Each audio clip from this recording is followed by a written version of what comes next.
ए तू हमरा से बोलत काहे नहीं खा? हमरा प्यार के बदला में बोला का दिले बाड़ू हो, तू जब दिले बाड़ू हो तो दगा दिले बाड़ू हो। इच के खंजर सीना में मरल सबू अपना माई के, काढ़ी करे जाने के चलल ना आइल दर्द कसाई के, होकर से जब गिरल करे जा कहल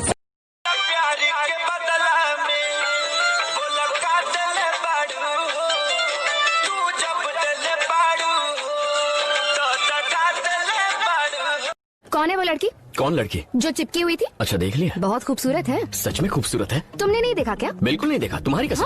वाह वाह वाह वाह वाह वाह, क्या एक्टिंग कर रहे हो? क्या लगती है वो तुम्हारी? भाभी की बहन है। भाभी की? करके खराब साख